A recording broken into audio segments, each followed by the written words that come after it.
Well, welcome to the Making Foundation. This is Make the Most, and this is our Make the Most post for Thursday. I wanted to get in a quick reminder about tomorrow's tinfoil boat challenge. We are hoping to get some submissions from you all, more submissions about the tinfoil boat challenge, where we try to get as much monetary change in a boat and still maintain buoyancy so that it floats on top of water. So grab you some tinfoil. You can refer to our previous episodes on our YouTube page and hashtag Make the Most, and you can kind of send that in to us.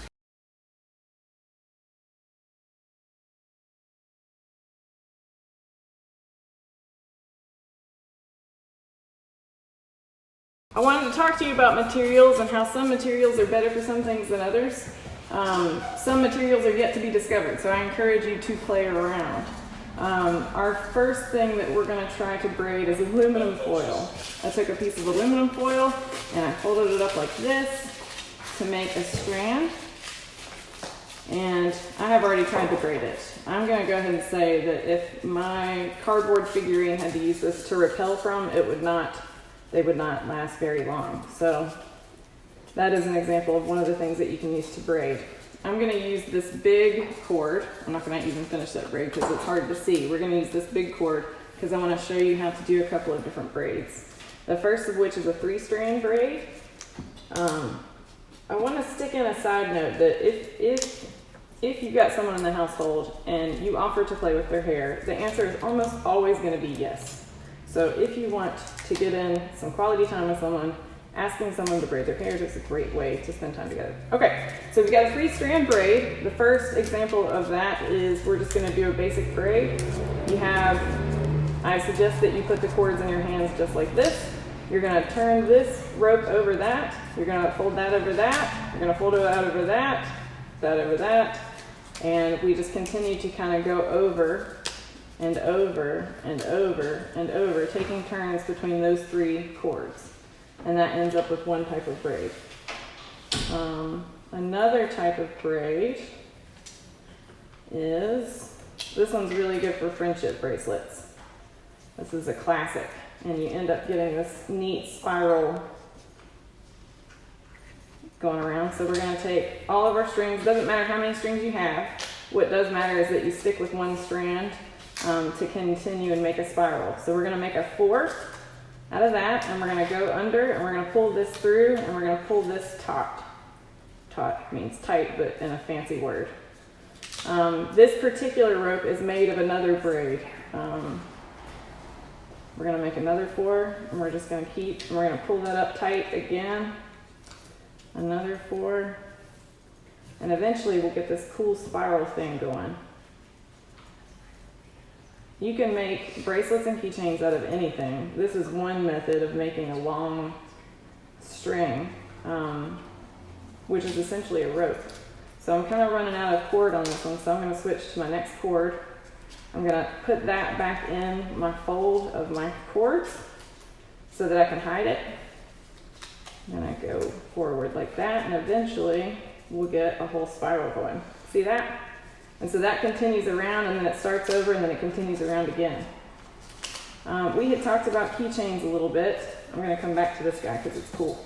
We had talked about keychains, and I wanted to show you how you can attach strings to a keychain. I have emptied off one of my keys from my key ring. When you're an adult, you have a lot of keys, and you don't really know why. So I got rid of a few that I hadn't used in a while. I'm going to take this through. And this is a good loop to do for lots of things, not just friendship bracelets. This is good for basic attachment of things to your backpack. So I've got this here. And what I'm going to do is I'm going to grab these cords and I'm going to pull them through. And I've got that attached to that. So now I can start my keychain on there and I don't have to use anything else to attach it.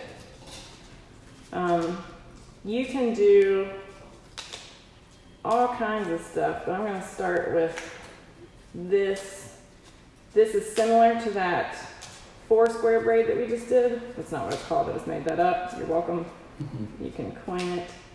So I'm going to go back and forth so that this doesn't end up with a spiral. It ends up being straight. I'm going to have to show you on a bigger cord what that looks like because this is not going to translate. Unless you have superhuman vision, which is cool, but also unlikely. So I'm going back and forth, and because I'm doing 4s on both sides and just kind of switching strands, it's going to be a lot of different colors all mixed together. Right here I'm choosing to use pretty close to the primary colors. Primary colors are red, yellow, and blue. From these primary colors you can make it secondary colors. You guys probably remember that from school. If not, it's cool, you should look into it. What's that guy's name? Primary color guy? Yeah. I don't know, but I had to read a book called... No. I think his name is Roy. Roy? Oh, Roy G. Biv. Yeah, that guy. Oh, man, Roy G. Biv, we go way back. Yeah. So, Roy G. Biv is a way to talk about all of the colors on the spectrum. That's primary, secondary, and tertiary colors. Well, not tertiary, just primary and secondary. Red is the R of Roy. Orange is the O. Yellow is the Y. G is the green. B is the blue. Indigo is the I. V is violet. Now you ask, is violet and indigo the same color? To me, yes. To others, no. So there's some debate about that. Okay, so this probably can't be seen, but it's a tight braid that just kind of goes back and forth, back and forth. I'm going to show you on a bigger piece of leather. This handy dandy hair tie is a great way to attach things. You can send that through like we sent our loops through with the other cord. So I take this, I use this for all kinds of stuff. I hang stuff in my car like this, like fishing rods, from my handlebars in my car to attaching things to my lawnmower. It's super great. You'll want to find a hard line, and by hard line I mean maybe it might be your toe. It has been my toe before, not on these.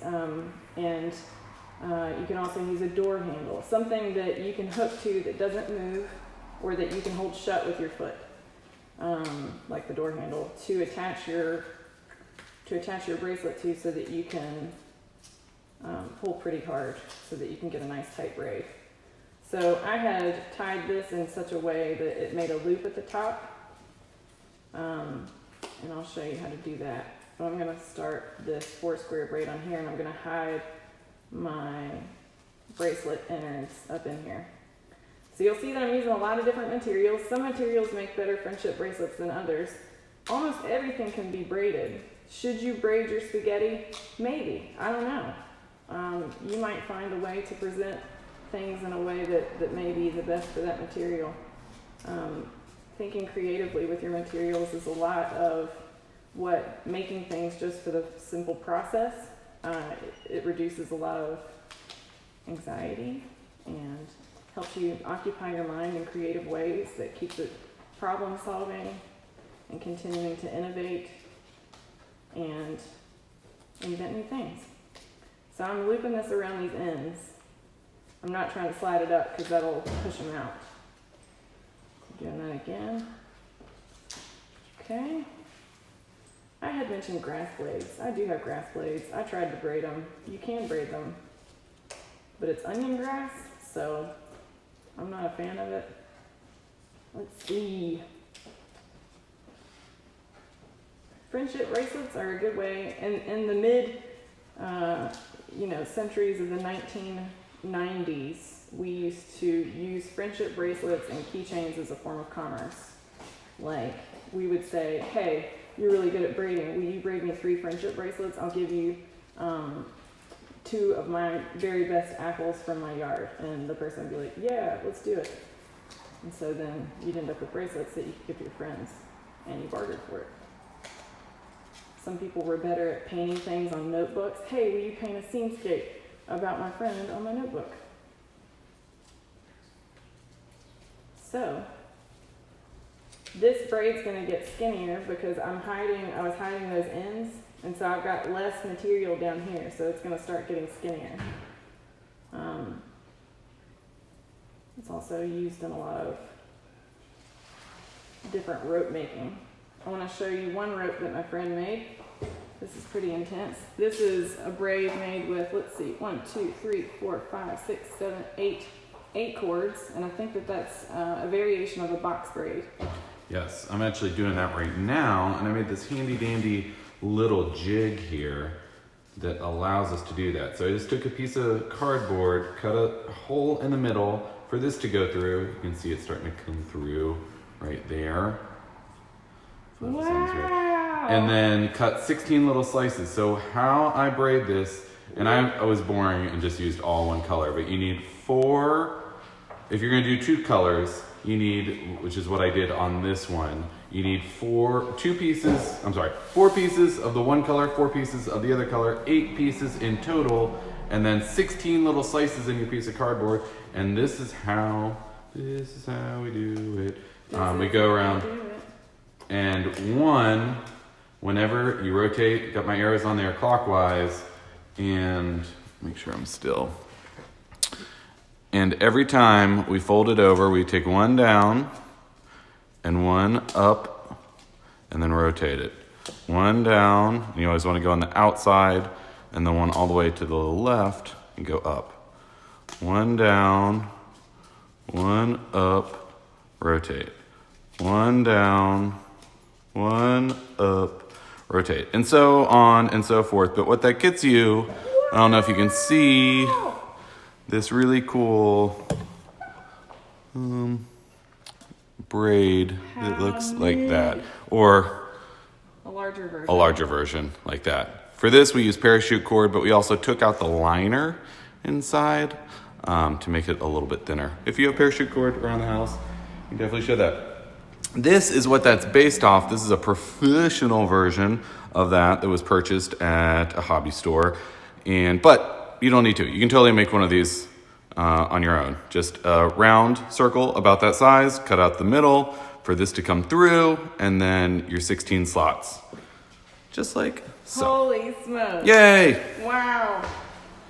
That's awesome. Thank you for showing me a new way to braid. Oh, absolutely. I wanted to mention what tomorrow's challenge is. So Yes. Thanks for joining us today. Tomorrow's challenge is going to be, it's not a challenge. Tomorrow is what we're sharing tomorrow, is the cloud in a jar. And the materials that you'll need for a cloud in a jar is hairspray, ice, warm water, and then a clear Ta-da! container. Woo! That was like magic. Yeah, so aerosol hairspray, warm water, jar with a lid. I would suggest that it's a jar that you can see through because you want to see your cloud. Very important. Yep. So I'm checking in again about those boat challenges. I'm pretty excited about it. I'm hoping to make a boat that I don't think I'm going to be able to do it, but it'd be cool if I could make a Bayfield boat. Anyway, so thanks for tuning in. I hope that you have a wonderful day and that you make something creative. And just remember, if you start to get a little bit down about what you're making, just plug through to the end. Everybody gets a little bit down when they're making something and they think it's not perfect. But the more important thing is that you're just doing it for the process. Right, Maker? Right, Maker? Yeah, that's totally right, man. Man, he's cute. Thanks for tuning in. We'll see you next week. Tomorrow. By next week, I mean tomorrow.